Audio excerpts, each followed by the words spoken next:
We're here because free speech is under attack. We're here because people are being convinced that socialism works. We're here because people are being judged guilty until proven innocent.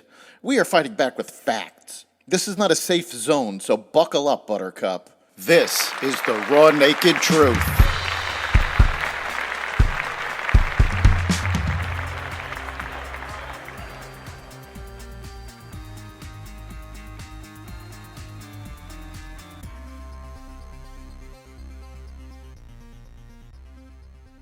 Unsealed documents cause trouble for the Biden administration. News from Sony, Paramount, Apple, and more.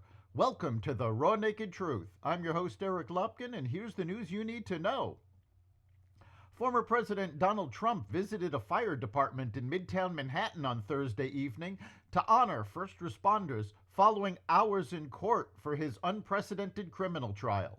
The former president and presumptive 2024 Republican presidential nominee arrived with pizza to the same New York City Fire Department he visited in 2021 to commemorate the 20th anniversary of the 9/11 attacks. Trump spent the day in a Manhattan courtroom to witness testimony and cross-examination on criminal charges against him. The judge also heard arguments from prosecutors and Trump's defense team on allegations the former president violated the gag order imposed on him. The FDNY, which has hosted leaders of nearly every political affiliation, said it appreciates anyone who supports first responders.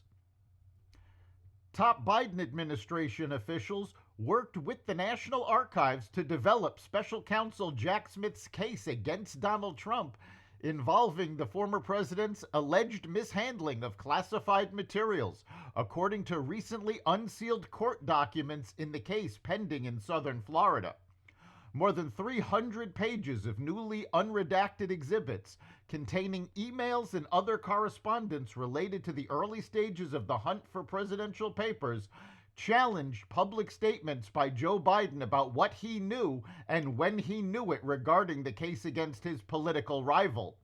The new disclosures indicate the Department of Justice was in touch with the National Archives and Records Administration during much of 2021, undermining the DOJ's claims that it became involved in the matter only after the archive sent it a criminal referral on February 9, 2022. Based on the findings of records with classified markings in 15 boxes of materials Trump gave to the archives a month prior. The court exhibits, which were compiled by Trump's defense lawyers and kept under seal until last week, also show that Deputy White House counsel Jonathan Su regularly communicated with archive officials. Israel's president weighed in on the massive anti-Semitic encampments that have sprouted up at elite colleges and universities across the United States, condemning the masked cowards who smash windows and barricade doors. Israeli President Isaac Herzog addressed those in the Jewish community on these campuses and around the world that feel victimized by the demonstrations. In the face of violence, harassment, and intimidation, as masked cowards smash windows and barricade doors, assault the truth, and manipulate history, together we stand strong, President Herzog said in a video address.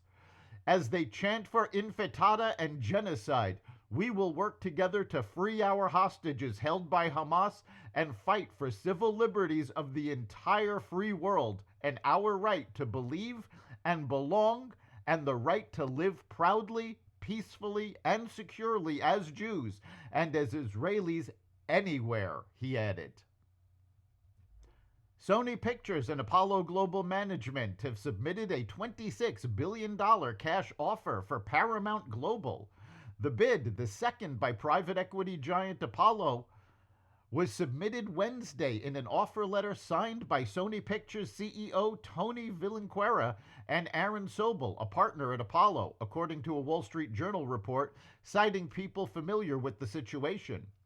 The offer is a starting point for discussions and is non-binding. It also marks the latest turn in a months-long effort by Paramount's controlling shareholder, Shari Redstone, to sell the company that has sparked a shareholder revolt and uprooted Paramount's executive ranks. On Monday, Paramount chief executive Bob Bakish stepped down amid merger negotiations with Skydance Media. Bakish will be replaced by 3 executives in what the company called an Office of the CEO. The trio will work closely with Paramount Chief Financial Officer Naveen Chopra and the board of directors. Apple managed to keep investors happy, sending its stock shooting up after hours yesterday, despite selling fewer iPhones last quarter. Sales of the signature phone dropped 10% year over year, and revenue fell 4.3% to $90.8 billion. But Apple also announced $110 billion in share buybacks, the largest in the company's history, according to CNBC. Sales in China, which has been a sore spot, came in at $16.4 billion, less than a year earlier, but more than analysts had predicted. That's the Raw Naked Truth.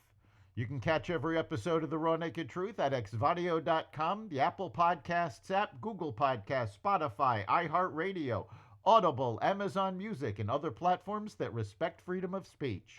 We'll see you next time.